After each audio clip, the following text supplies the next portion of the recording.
Welcome back to part 2 of the In My Skin podcast featuring the amazing Tamanika Howze. We have more about her journey and deep love and passion as a community educator and advocate, the Freedom School's way, and why the work of the P.R.I.D.E program is so important. Tune in. That's it. So, in hearing you speak about your experience with Freedom Schools and with servant leaders and site coordinators and the children and the parents and everything, all the elements of this dynamic program, I heard joy. I heard the importance and presence of energy. I heard cultural relevance. I heard instilling a sense of racial pride, and of course literacy. So if you can explain or distill down kind of, if it's a few points or 5 points, about what do you consider to be the Freedom School's way? Okay. Before I forget, Yes. Women's Her Story, give a shout out to Dr. Jean Middleton Harrison, who became the national director following Dr. Joan P.R.I.D.E. And she's very excited. We stay in contact. And she said this summer they're looking forward to having Freedom Schools in Jackson, Mississippi. So I'm excited to learn more about that. But the Freedom Schools way, number one, is to believe in the children. And it's kind of hard to say what is the Freedom Schools way. Mm-hmm. I think if you would ask each person, you might get like a different answer. Mm-hmm. But one is to believe in the children. And it's hard. You can't force anyone to love our children, mm-hmm. but respect our children, mm-hmm. and care about our children. One scholar has said to me once, we had to go by the rules of Lincoln School when we were in partnership with him. We had it on site. And he got in a little scuffle in the courtyard. The Freedom School's way is we don't suspend our scholars. Mm-hmm. A part of the Freedom School way also is conflict resolution. Mm-hmm. And that's the things that our site coordinator, project director, particularly site coordinator and servant leaders are taught about conflict resolution, because that is a part of the daily practice, as well as cooperative group activities is a part of the daily practice. It's part of the IRC. And so we were in the office, and I think Lincoln wanted to suspending for a day or whatever, and I'm looking like, this is not the Freedom School way. And he looked at me, he said, but Ms. Howze, Freedom Schools is about giving us a second chance. Mm. Yeah. What can I say? This scholar's learning the Freedom School way. Mm-hmm. And I'm looking at the staff and saying, look, we can work this out. Let's deal with this conflict resolution. Because the scholars, they weren't really mad at each other. It was nothing they pushed each other, whatever.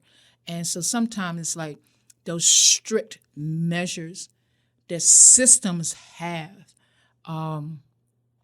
even though, I respect Dr. Holly highly, and she did things a lot differently than other schools had done. But when he looked at me and said that, mm-hmm. I said, we're reaching this scholar, Yeah. Mm-hmm. To have high expectations for our scholars is the Freedom School way. Working through, and we know we come through a lot of conflict, either in our homes. We have conflicts in our homes. We have conflicts in our communities. But what is the Freedom School way of dealing with that? We talk it out. We work it out. And the scholars learned that. So it was times that the servant leaders could step back and allow the scholars to handle the situation. Yeah. So that's a part of the Freedom School way. The Freedom School way also is for them to help them see the greatness in themselves or even goals that they have. Another part of the Freedom School programming is social action. And so every year on a particular date in July, we have social action. And so if it's to get the adults registered to vote, encourage them to vote, dealing with health care, nutrition, or whatever. And so the servant leaders are teaching the scholars about that. The scholars would take on, we would write up our phone script. They would call senators, representatives. They would get on the phone and said, hello, my name is so-and-so. I'm calling from the Kingsley Lincoln Freedom School, or I'm calling from the Kingsley Faison Freedom School, and we are concerned about. And they know, and so sometimes you get volumes of calls. They'll listen, okay, yeah, we have it. And so we tell our scholars, ask them to repeat what you said, to make sure they are listening. So that is showing them that you can make a difference in your community. And these are ways that you can go about doing that. We've had demonstrations, Freedom School Way.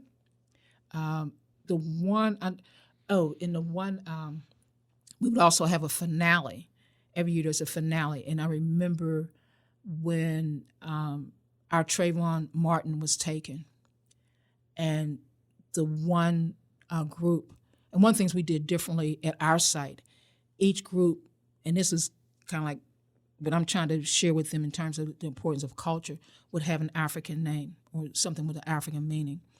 And what they did about Trayvon Martin, and our mistake is we didn't record it.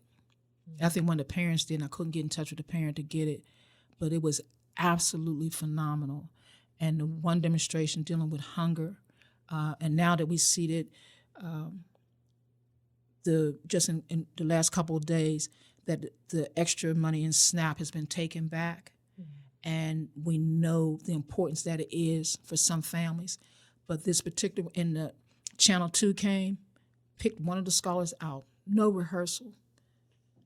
This sister was sensational. They asked her question, and her body language, she stood erect. She looked at the interviewer right in the eye and told him everything about what the National Day of Social Action was about. I was just so overwhelmed with pride. And then afterwards, I had to ask where, because she was going to Malayan school, after Freedom School. And I contacted the school and said, look, this child has to be nurtured. She has a lot to offer. And all that fell through, what was the interest in one student or whatever. But those high expectations to listen and guide, to listen to our scholars. I remember the one scholar, I would go around in the building, and sometimes I would check on the classroom. I go upstairs, see the scholar in the hallway. Scholar, why are you in the hallway? I'm protesting. I said, what are you protesting? And this week was a book about, I think the day Go-Go went to vote, and it was dealing with Nelson Mandela wanted to. And she said, well, I said, what are you protesting? So she broke down the things. She thought they needed more time for this, and she said some other things. I said, have you discussed it with your servant leader? She said, no. I said, so why aren't you speaking up for yourself? So we decided that she would talk to her servant leader. I said, child, get back in that room. So she got back in the room, and later she discussed it, with the servant leader. She organized the scholars in the group and said, this is what we need to say to the servant leader. So those are things that they learned through Freedom School, and they can take on. And some of them took it on to, further on in school, that they knew how to organize in school. Now, how far they went, I don't know. But we do need, the parents have asked us, can we have Freedom School year round? Yeah. But that's another thing. Yeah. But there are different elements of the Freedom School Way. And I really appreciate what you shared. One of the first things you said in the Freedom Schools Way, when you were talking about the scholar who was about to be suspended for a day, and how he said, basically that's not the Freedom Schools Way. And I love that you brought that up, because we're always modeling for our children. They're always watching us, and they're always watching to see if we're practicing the values that we say that we espouse. Like, are we living the values that are coming out of our mouths? And our children will hold us accountable. They will call us on that. And you know what? But all of us are not doing that. Yeah. But children are a reflection of us. That's right. Hold that mirror up. What are they reflecting? And they talk about children who are acting out or whatever. What are they reflecting? They're reflecting, it could be in the home, but certainly it's out in the community, and the larger community. And now that you have social media, children are reflecting that. So my thing is, please don't give up on our children. Don't give up on them. And we collectively, not as like small groups here, they're doing these great things. But collectively, what message are we sending to our children? What kind of music, when you're driving and you're playing music in a car, or they could hear your music on your phone? What kind of music are they listening to? What are they talking about? What kind of images are we giving them? What kind of languages are they picking up from us? And they think it's okay. And a lot of times we don't think about that. We walk through the community. What kind of languages are they hearing? What kind of models are they seeing in the community?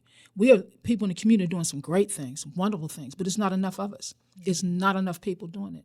And it's things that we can do in our homes to start to make, a difference with that, And what if and now the schools are opening up, and I know it's like very, very different, but what if 5 parents just walked up to the school, even stood in front of the school, and giving messages to our children? If they were going to stores in our community and say, I expect you to do good.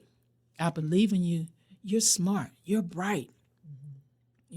Going to the library, what messages are they hearing? I know a group of kids that hang out at the Hill Library, and they have some good things going on there.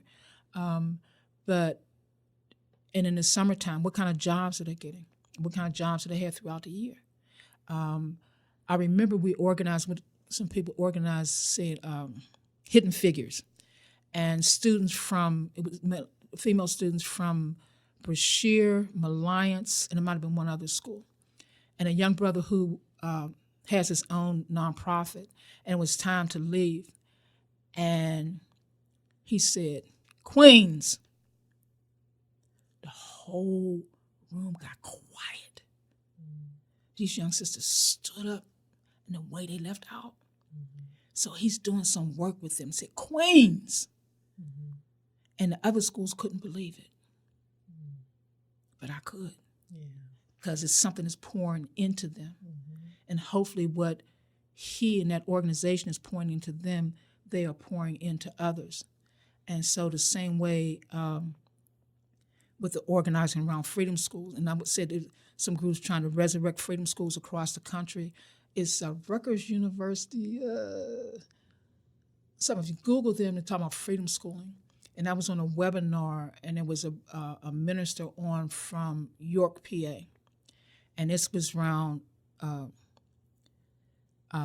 the assassination of George Floyd right after that. And it was, Black Lives Matter and everything was going on.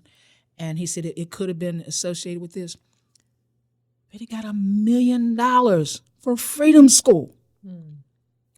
$1 million. York is a small town. And let me shut up. I think it was York.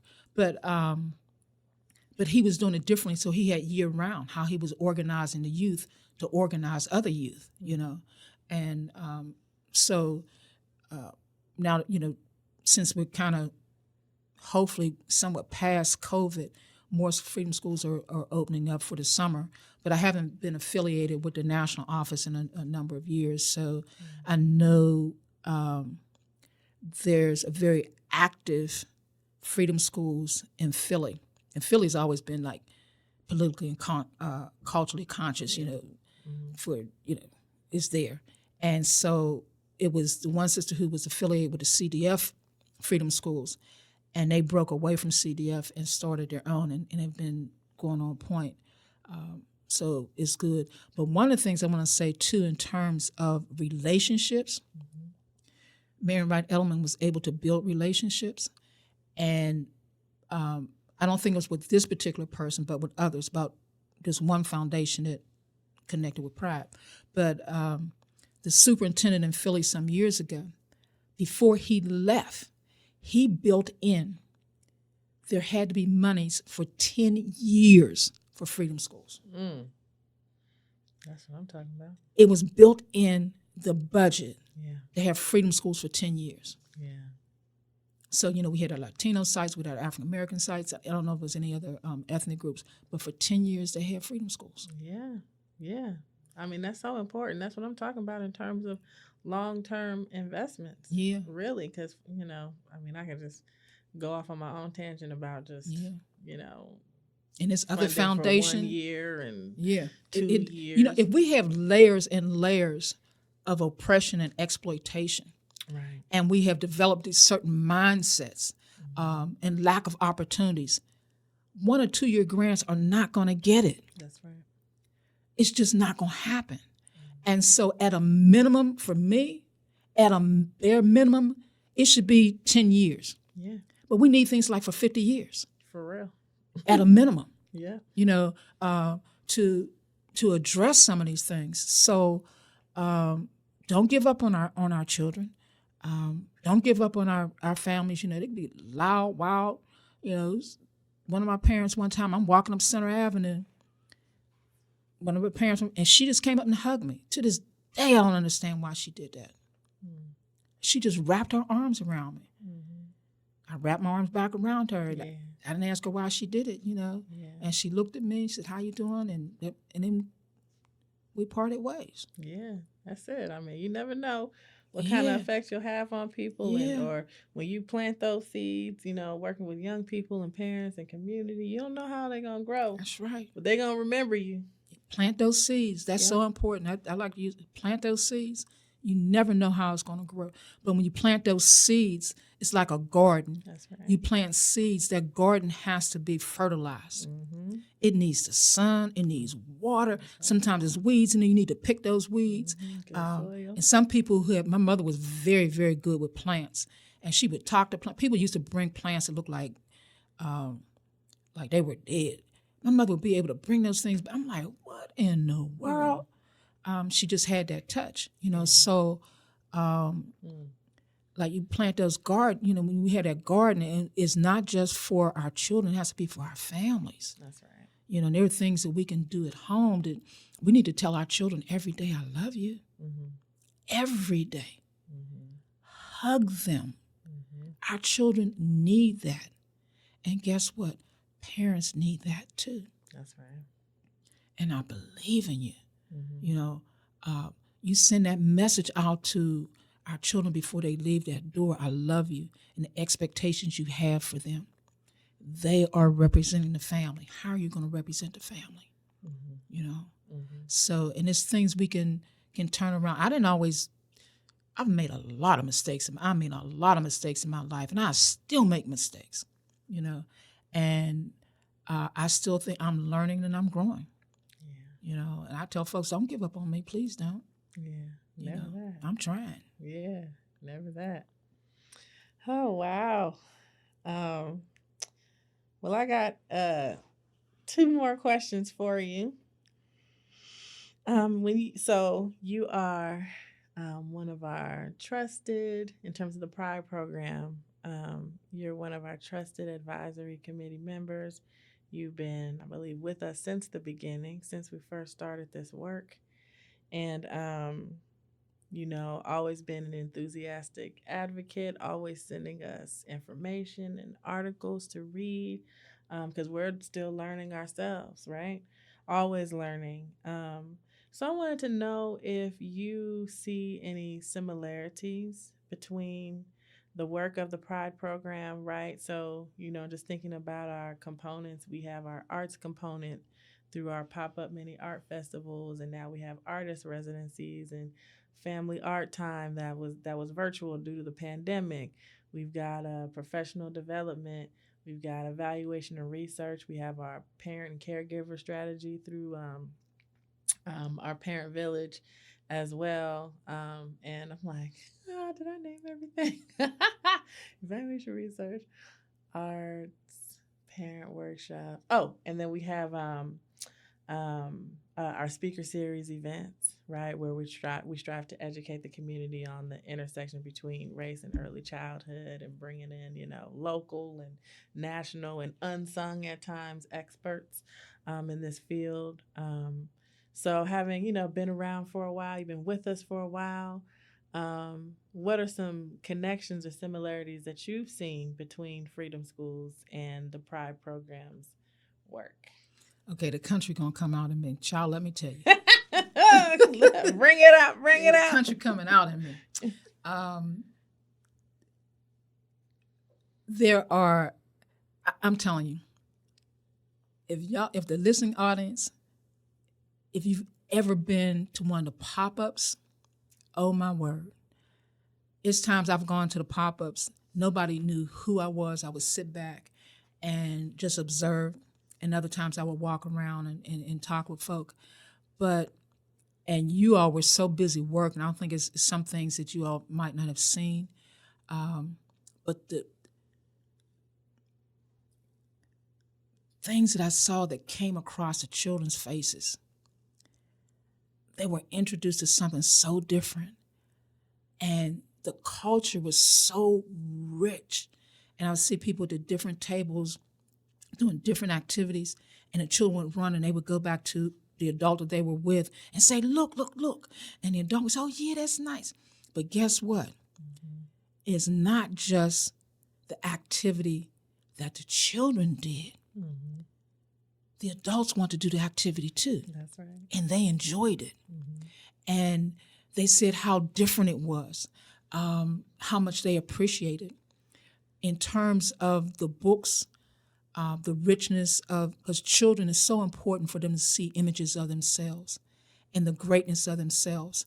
So I see the similarity of that, the importance of literacy, but also the importance of relationships and the value that you have on families.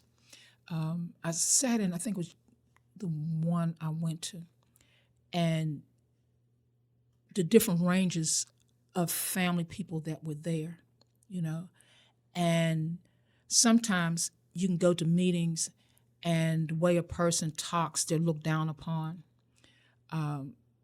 whether it's their dialect or how they're dressed, because they're not dressed the way you think they should be dressed, thinking you're better than somebody else. None of that was there. None of that was there. When we had our parent powers, sometimes our parents were coming straight from work because we would make calls to them. We would have our scholars saying, look, Mommy, we want you to be there, or so-and-so could come, Big Brother could come, or whatever. And so our families were valued. But I do remember one time a servant leader was, and this was before things were set up, and she said, after all, we are college students. I was fuming inside, but I also knew I had to teach her. But the look on the parent's face, but I tried to, go in and with the parent and work through that. I talked about my mother was a domestic worker, and that was times when you didn't use mops in these white folks' floors. You got down on your hands and knees and scrubbed their floors, So I started asking her things that she had that she can share with me, that I want to learn. So she lit up, And so we don't always expect, we have families that may not have graduated from high school, or they may have graduated. They might have gone on to college. They might not have gone on to college. But P.R.I.D.E accepts the families. P.R.I.D.E believes in the children. P.R.I.D.E has a commitment. So it's not just, and I'm not just saying this because I'm on the virus. I'm really, because I wouldn't do that. But there is I want to hit my hands. I talk with my hands sometimes. But Me too. This commitment said, like, we got you, children. We got you. We care. We got you. And I know I'm not saying it right, and that's okay. Country coming out of me. But just say, I have you. I have you. And that's so important. So for a child to look up and smile at you, that says you're doing something right. So that commitment, that embracing families, who they are, where they are, and where they're at. I'll meet you where you're at. And wanting it to grow. I'm so proud that P.R.I.D.E has moved into Philly. Haven't talked to anybody in Philly about that yet. So those are some of the similarities I see. I think I'd taken some notes on some of the similarities. But exuding excitement, and with them pop-ups, I'm telling, and I want to look over here at ISIS, but I mess up talking anything. But to see how hard the people are working at these tables, and the staff who are raggedy tired, and they keep pushing, and they keep pushing. And even though the pandemic has shut down that physical together, because we, as a people, we do need that. We need to be among people. But P.R.I.D.E said, ain't gonna let that stop us. We gotta do something. You make a way out of no way. You gave me some lemon, I'm gonna give you some good lemonade. And so it's times that, like during the pandemic, one of the things that has become valuable to me is the webinars, and I've been able to participate on that. And a couple of times I've been able to talk, and then just type in. I said, "Oh yeah, so you want to talk about early childhood and what needs for Black children? There's this group you need to know about P.R.I.D.E. Da, da, da, da. And I'll type it in and hoping I'm doing P.R.I.D.E justice. And I said, and if you want to get in contact with them, da da da da. So just trying to spread the word of P.R.I.D.E. And even in Pittsburgh, because there's still a lot of people who don't know about it, that should know about it, and it would be of value and growth for our children and our families. And I don't know if it's foundation folks listening or not, and maybe I'm not speaking the way they would expect a person to speak, but P.R.I.D.E needs resources and should not have to worry about the doors closing. It's about service to our children and families. And sometimes folk forget about that, or it doesn't matter, or they might see how our children are acting out, and it's this constant blame on them. But are we looking in the mirror? What are we doing for our children? What have we done for them? Do we believe in enough to go and get them and to include them in whatever we're trying to do? Or to ask them, what is it that you need? What is it that you want? I was thinking this morning in preparation, we paid our servant leaders, starting out very well. It's what now some workers are striving for not minimum wage, to increase the living wage. At one point, we were paying them $15 an hour. This was years ago. Well, that was just a beautiful, connection that you made with P.R.I.D.E. I really appreciate that. I just couldn't have said it any better. Yes, you could. No. No. I'm surprised. I'm not real surprised I agreed to this, because I'm more like a background person than others. But if I get a chance to talk about Freedom School, I know. But you just light up talking about Freedom Schools. I love me some Freedom School. The power of parents. You're just, the energy is there. And, sometimes you got to be, re-inspired, reinvigorated. So even just sitting here listening, talking to you, and, listening to your story and your perspective, sometimes you just need to remind it, like, yeah, we are doing some really dope things. I've had people tell me, these parents don't care. They don't care. Just, they lump everybody together. But I bet you a nickel to a donut, if somebody was jumping on their parent's child, you think they're going to stand there? Right. And you tell me parents don't care? Right. If anything, that's what we do. We may not always be able to be everywhere that folks want us to be at the exact time that we need to be there, but you can't say that we don't care. Everybody's doing the best that they can with what they got. This one parent had told me, I ran into her, but I knew when she was a child, and had an opportunity. Where was I working at this time? Oh, at Hill House. And Mr. Henry called me in the office. I'm so busy dealing. I think it was from camp. We had an overnight at camp. and I'm trying to get things together, and he wanted me to come up to his office. I'm like, man, I'm gonna go up there. And so he asked me, said, Tamanika, have you ever flown before? And I said, yes. And in the back of my mind, I need to get back to my kids. And what happened, relationship, Jim Henry was very good at building relationships. This is part about relationships. Someone who worked for airlines. Every year, they would pick a community to give to or whatever. And so this person had their child in Hill House Child Care many years ago, whatever. And so he asked me, so long story short, the woman who worked for the airlines had talked to them about taking a group of children to Disney World. Mm-hmm. So I was able to take 10 children from the Hill to Disney World and picked a chaperone to go with me. And it was an experience of a lifetime for these young people. And the one young mother had, but she was a student, and I think she was in elementary school, and now she's a parent. But ran into her one day, and she was telling me how her and her sister are very, very close. And it's times that she couldn't make it to a school event, but her sister would go, and vice versa. So that's one way of, the family acting together. I met another woman, she was saying there's times, like when they had, open house. She would get her family together.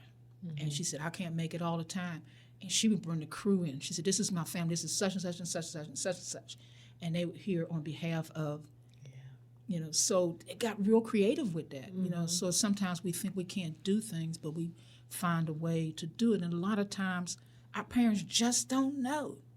It was times I didn't know what to do. And I was still active. I was active in my children's, but there's a lot of things I didn't know. And every time there was an education workshop or something, I would try to go to it. And, I guess if CYF knew it, I'd probably be in jail. But I would leave my kids and I would go. But I was in this village, this Reed Roberts village, that looked out for the children, so I could go. And Dr. Lou Vincent, he said, we need the knowledge base.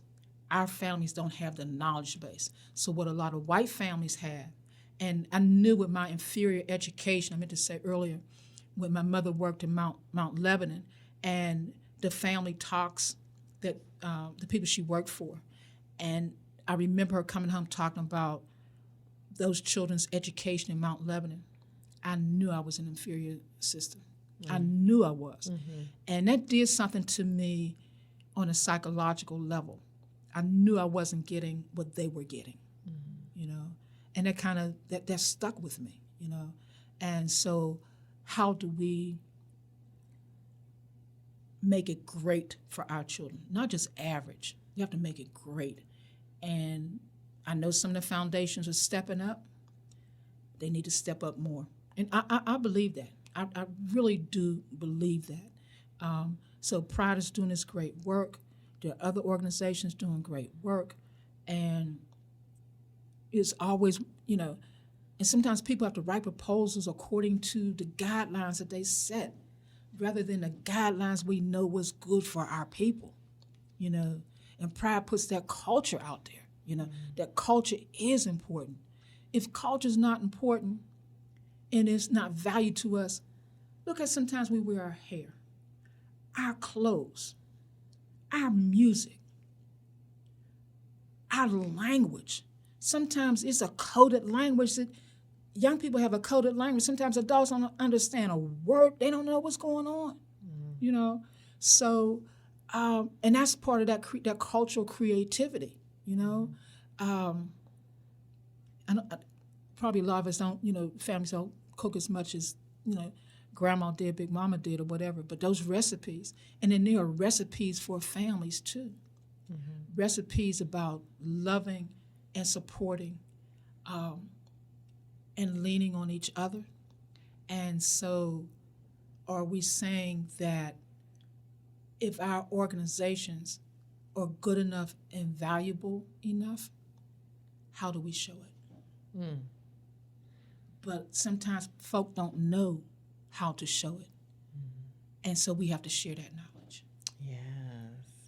It's a lot with that knowledge base. Well, you leading us right into my last question, and you've already touched on some things. Um, but I wanted to know if you had any advice, tips, or strategies for parents or educators or community members, artists, to help develop positive racial identity within our children and kind of continue the legacy of freedom schools in ways that are accessible to them. So, just how you talked about, there was an example when you said, like, if 5 parents could show up at a school, and greet our children in the morning, right? That's not a program, that's a practice, right? That doesn't really cost anything, right? So, what do you feel are some tips and strategies to help continue to pour into and instill pride within our children and to kind of continue the Freedom Schools legacies and legacy in ways that are accessible to them, whether it's a program or not, whether it's an in-home practice or something like that? So my brain is work as good as yours, so I might need you to break that down a little more for me. Mm-hmm. But because there was a lot in that question. Yeah. But one I love when you brought up about the artists. Mm-hmm. The arts. Oh, I love the arts. And I remember Angel Eye. And that's my old rap name. I remember that and listening and growing from that. And here's a country coming out me again. Don't you know our young folk do that? Yeah. And they can do that in elementary school. Mm-hmm. So if they wanted to write a rap for Pride, so when you had those sessions, can you write a rap? Can you write a poem? So we need our artists to share their creativity, but we also need to appreciate that creativity too. Mm-hmm. And I think a lot of times in our communities, we expect people to volunteer all the time, and volunteering is very important, but to value the arts. So what if an artist or artists were commissioned to do a mural, maybe not a mural, but because I think that's like overwork, but a collage, mm-hmm. a Pride collage of the families and the Pride staff, do the staff is working, or do a writing for Pride. So arts, I think, is very important. There's many layers of art, and I think that's important. And I need you to tell me again what else. You said arts, and what else you? With educators, parents, and caregivers, okay. Anybody that has, works with or loves on children, what can they do to help instill pride within them, to make them feel good about themselves and being Black? We all have to be open to learning and growing to continue that. We don't know enough, and so if folk can share resources of where, kind of almost like a where to turn, take our children to different cultural events. I think our homes need to have decor, some folks will call it decorations in our homes, that reflect the goodness of us, and even have pictures of the grandparents, family photos, things that the children have done in school, their works, hanging around the house, put in the refrigerator, or whatever. But we need to see culture all around us. I think that's important. Educators, I think now so much is being asked of them. I think too much is being asked of them. They are overwhelmed, overworked, and in some places underpaid.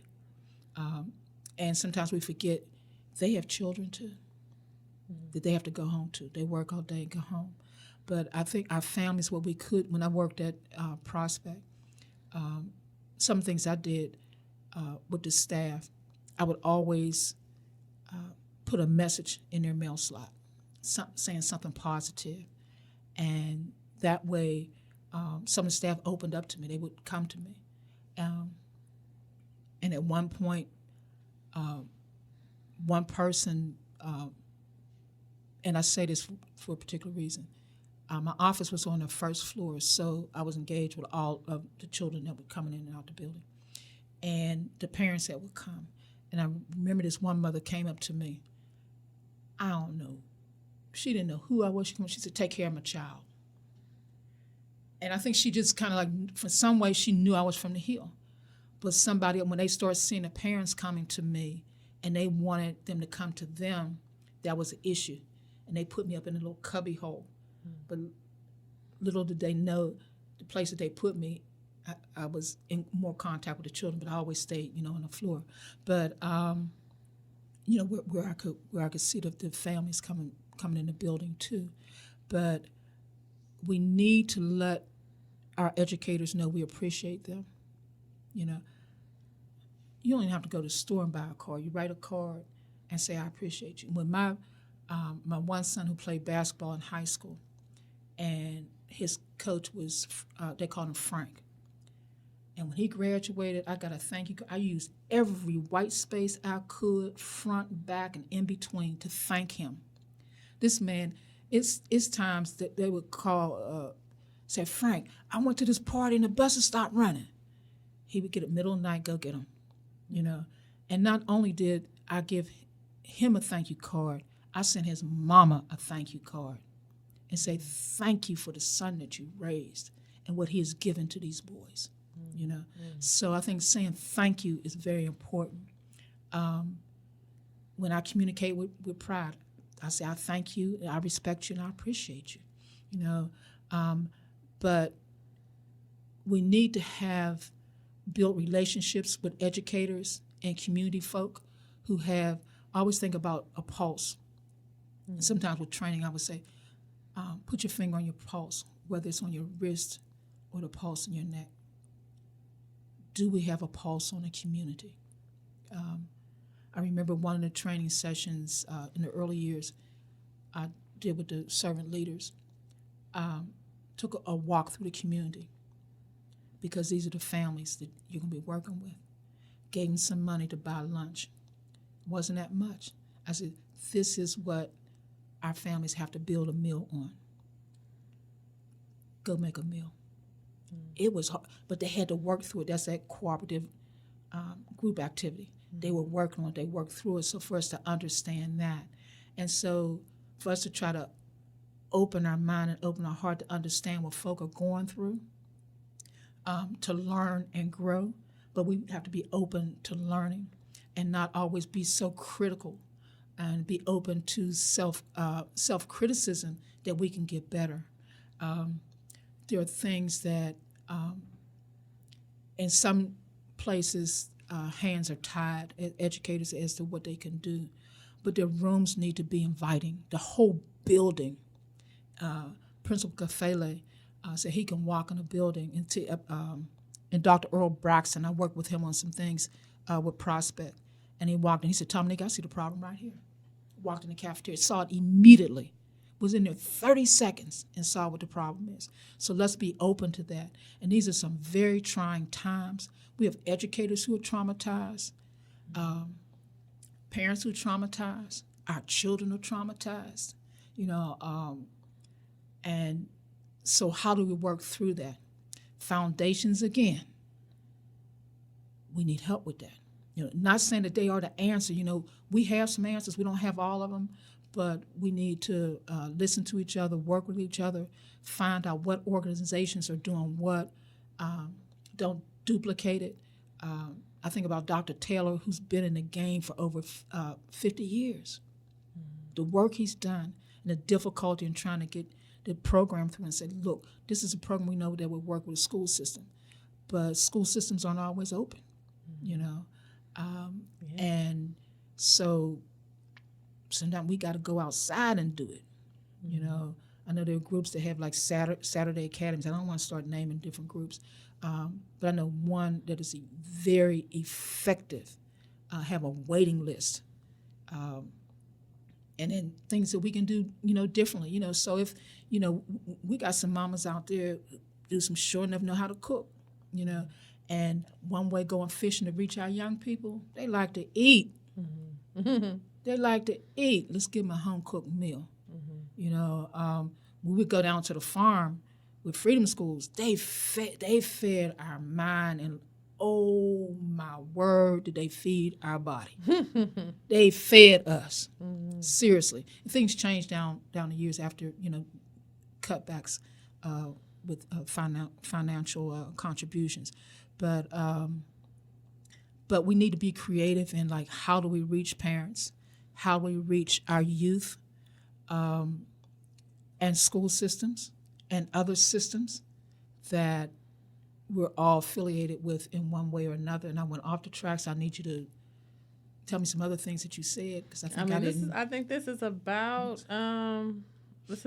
it. I think you named some things, and I just wanted to see if there was anything else you want to share before we wrap up, and if we could do one of those Freedom Schools call and responses. Can we do that?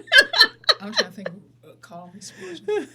I brought some of the cheers and chants. I'm thinking about the call. Okay, I had to think through to maybe look through this about the. Okay. We do I go and I may. Yeah. To get their attention. The staff will say I go. I may. And the scholars know right then, straighten, let's get it together, I may. Mm-hmm. And sometimes, I grew up on that mother look. So I had to learn that with my children because my mother gave me that look. And you know what that mother look means without breaking it down. Yeah. You get the look. You give that look. Yes. And so kind of get that response. But I go and I may. And some of the things we do, like in different camps, the hand is up. Mm-hmm. That means the mouth goes shut. Mm-hmm. Just quiet. I'm going to tell you, in the one site that one of the foundations went to visit, Marion Wright Edelman had him go visit. And he went in, and the staff was with the scholars or whatever. And they did a I go, I may, and then they just did a hand up. Mm-hmm. And he said, that's what did it. Yeah. None of the other stuff. He said, okay, I'm giving them money. But one of the things they do is like each year they wanted it to grow by sites. So they end up having a lot of sites in that city. Mm-hmm. This was one of the, a national foundation. So I think they gave to them like 10 years or more, But the thing of it is that how do we it's one thing that I think the foundations could be helpful with is like, how do we become self-sustaining? How do we establish endowments? So if we want P.R.I.D.E to continue, what can we do to make it financially solvent? Mm-hmm. And we need to have, again, that knowledge base of how to do that. And that's a learning curve for us, But I do believe in reparations, but that's off the course. Mm-hmm. But there's so many things. Our needs are so great. Our needs are so great. And I said, don't give up on us. I tell folk personally, I'm still a work in progress. Mm-hmm.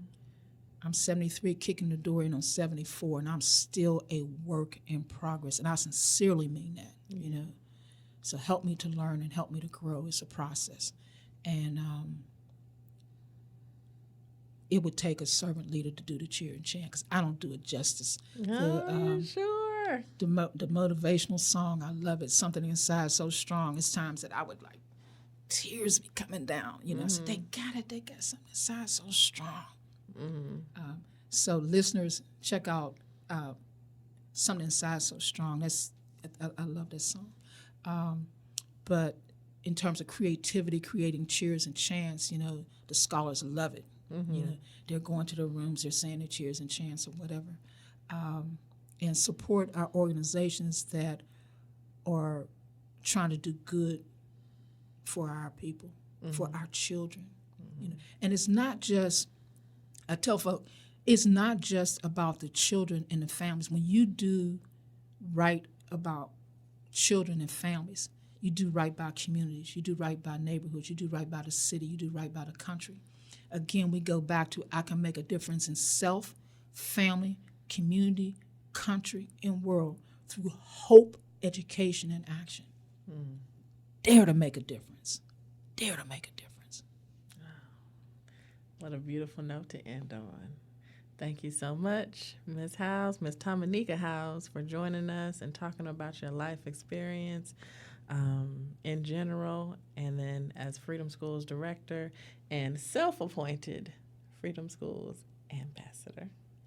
Thanks again for tuning in to another episode of In My Skin podcast, where we get real about race and early childhood and talk to folks who are doing the work. We hope you enjoyed learning about Freedom Schools through the eyes, heart, mind, and incredible journey of the formidable Tamanika Howze, one of my personal sheroes and beloved to so many lives she has touched throughout her life. If you know a local shero, whether it be your mother, your auntie, a community mother, or a favorite teacher, don't forget to give them their flowers for all that they are and all they do in the world. If you haven't already, don't forget to check out our website, racepride.pitt.edu, and find us on Instagram at the Pride Program _PGH and Facebook at the Pride Program. Until next time, friends.